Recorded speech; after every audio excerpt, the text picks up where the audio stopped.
ಏನು ನಮ್ಮೂರಲ್ಲಿ ನಾವು ಹೇಳಕ್ ಹಿಂಗೆ ಹೋಗ್ತೀವಮ್ಮ, ನಿಮ್ಮೂರಲ್ಲಿ ಹಿಂಗೆ ಹೋಗ್ತೀರಾ? ಒಂದೇ ಕಾಮೆಂಟ್ ಮಾಡಿ. ಹೋಗೋದಷ್ಟೇ ಅಲ್ಲ, ಎಲ್ಲಿ ಹೇಳ್ತೀನಿ ಹೆಂಗ್ ಹೇಳ್ತೀನಿ ಅನ್ನೋದು ವಿಡಿಯೋ ಮಾಡಿ ಕಳಿಸ್ತೀನಿ. ಹಂಗೆ ಇರು, ಸ್ವಲ್ಪ ಹೆಂಗಿದ್ರು ಬಾತ್ರೂಮ್ ಅಲ್ಲಿ ಇದೀನಿ. ಏನೇ ಇದು?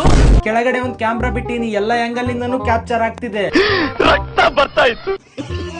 ಬರೀ ಹೇಳೋದಷ್ಟೇ ಕಳಿಸ್ಬೇಕಾ, ಇಲ್ಲ ಯಾವ ಬಟ್ಟೆ ಹಾಕೊಂತಿ ಒಳಗ್ ಕ್ಲೀನ್ ಮಾಡ್ಕೊಳಕ್ ಅದನ್ನು ಕಳಿಸ್ಬೇಕಾ?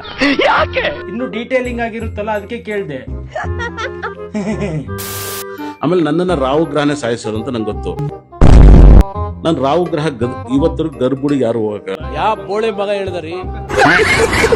ನನಗೂ ಪುರೋಹಿತರು ಒಳ್ಳೆ ಸಂಬಂಧ. ಒಂದು 13 ವರ್ಷಕ್ಕೊಂದ್ಸರಿ ಹೋಗ್ಬೋದು. ಅದು ಕುಂಭವೇಶದಲ್ಲಿ ಒಳಗಡೆ ಹೋಗ್ಬಿಟ್ಟು ರಾಹು ಗ್ರಹಕ್ಕೆ ಮೂಲ ವಿಗ್ರಹಕ್ಕೆ ಕಿಸ್ ಮಾಡ್ಬಿಟ್ಟು ಮುತ್ತು ಕೊಟ್ಬಿಟ್ಟು, ಮಗ ನೀನ್ ನನ್ನೇ ಸಾಯಿಸತ್ತೆ ನಂಗೆ ಚೆನ್ನಾಗಿ ಗೊತ್ತು, ನೋಡ್ಬಿಟ್ಟು ನಿಧಾನಕ್ಕೆ ಸಾಯಿಸೋದು. ಇವ್ನ್ಯಾವನ ಸೆಡೆ ನನ್ ಮಗ. ವಿಡಿಯೋ ನೋಡ್ತೀರಿ ಹಂಗ ಹೋಗ್ತೀರಿ, ಎಷ್ಟು ಬೇಜಾರಾಕೈತಿ ಗೊತ್ತೈತೇನ್ರಿ? ಸೀದಾ ನಮಗ ಗರ್ಭ ಚೀಲಕ್ ಪೆಟ್ಟ ಬಿದ್ದಂಗ ಆಕೈತ್ರಿ. ಮಾಡ್ಬೇಡ್ರಿ, ನೋಡ್ರಿ ಒಂದ್ ಲೈಕ್ ಕೊಟ್ಟು ಒಂದ್ ಸಬ್ಸ್ಕ್ರೈಬ್ ಮಾಡ್ರಲ್ಲ. ಟಾಕ್ಸಿಕ್ ಸಿನಿಮಾ ರಿಲೀಸ್ ಆಗ್ತದೆ. ನಿಮ್ ಪ್ರಕಾರ ಟಾಕ್ಸಿಕ್ ಪ್ರಿಡಿಕ್ಷನ್ ಏನು? ಅವರೇಜ್ ಲಾಸ್ ಆಗಲ್ಲ, ಲಾಭ ಆಗಲ್ಲ. ಬರೋರಿಗೆಲ್ಲ ಟೈಮ್ ಬೇಕಲ್ಲ, ಬಂದು ಒಯ್ತಾ ಇರ್ತಾರೆ, ಅವ್ರು ಬರೋಕೆ ಟೈಮ್ ತಗತ್ತವ್ರೆ.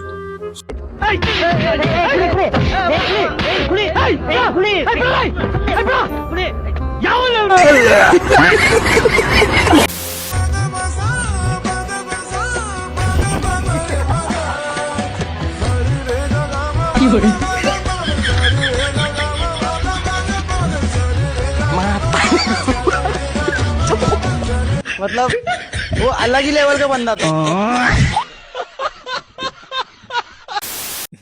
ಅದ ಹೇಳಿದೆಲ್ಲ, ಸಬ್ಸ್ಕ್ರೈಬ್ ಮಾಡ್ಕೋರಿ.